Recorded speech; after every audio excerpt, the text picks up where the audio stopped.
Bonjour à tous les amis. Alors bon là on va faire les pronos de la 9e journée de Ligue 1.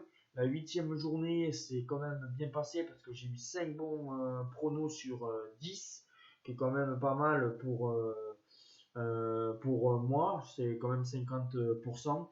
Voilà, en Ligue des Champions ça a été pas mal sauf pour le résultat du Real Madrid contre Mönchengladbach et de Juventus Barcelone.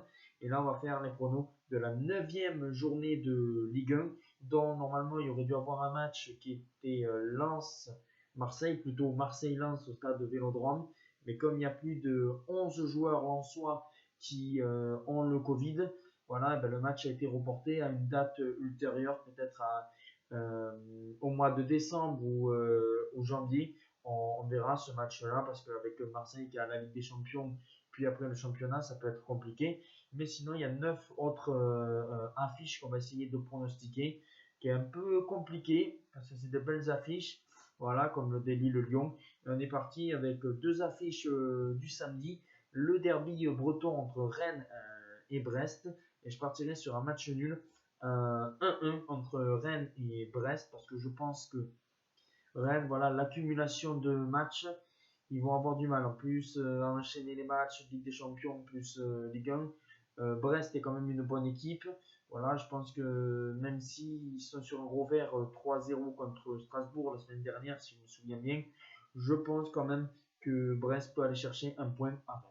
Puis après, nous avons un Nantes-PSG. Et là, je pense quand même que le PSG va gagner à Nantes 3-1. Voilà, je pense que Nantes pourra marquer un but. Si Tourelle garde cette composition en Marquinhos en milieu et Danilo Pereira en défense, normalement Marquinhos est surtout défenseur, mais et Danilo Pereira est plutôt milieu et il fait l'inverse.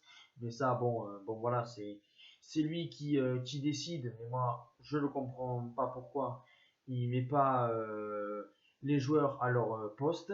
Mais bon, c'est son problème. Et je vois quand même une victoire du PSG 3-1 à Nantes. Puis après, nous avons les matchs de dimanche avec Saint-Etienne-Montpellier, deux équipes qui sont quand même ont du mal en Ligue 1. Et là, je partirai quand même sur un match nul 1-1 entre Saint-Etienne et Montpellier, parce que c'est deux équipes qui ont besoin de points, mais qui quand même ont des difficultés. Montpellier a beaucoup de difficultés à l'extérieur. La semaine dernière, à domicile, ils se sont pris deux cartons rouges. Saint-Etienne aussi est en PLS, ils sont en crise de résultats. Alors un bon point pour eux serait un bon résultat. Puis après, nous avons un Reims-Strasbourg et je partirai sur le même score 1-1 parce que Reims voilà, a quand même claqué une belle victoire contre une équipe de Montpellier qui était très faible avec deux cartons rouges, comme je viens de le dire. Et Strasbourg, voilà, qui revient petit à petit. Voilà, ça peut être un bon match, mais je partirai sur match nul. Et puis après, nous avons Angers-Nice. Et là, je vois la surprise que Angers gagne 1-0. Voilà, vous allez être peut-être étonné, mais je pense que Angers à domicile est pas mal. Nice, avec son match d'Europa League, va peut-être pomper de l'énergie. Et pourquoi pas, parce que Nice, je ne les vois pas enchaîner des résultats. Et pourquoi pas la grosse surprise que Angers gagne ce match. Puis après, nous avons un Nîmes-Metz, deux équipes qui sont quand même peut-être mal classées, même si Metz, je trouve qu'ils ont un beau jeu collectif et qui m'étonne parce qu'ils ont failli gagner des gros clubs comme Paris où ils étaient pas loin de prendre un point.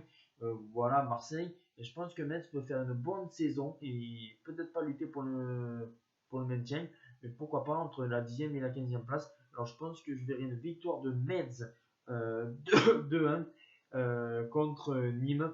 Voilà, je pense que Metz peut gagner un. Puis après, nous avons un Dijon-Lorient.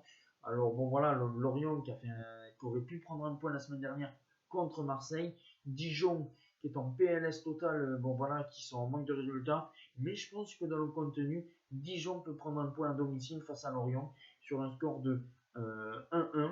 Voilà, je vais vous dire, je pense que Dijon peut prendre des points par-ci par-là. C'est pas encore du très beau jeu, mais peut-être que Dijon peut aller prendre un point à domicile. Ça serait quand même bien pour eux, voilà, de stopper une hémorragie de défaite et sur le score de 1 partout.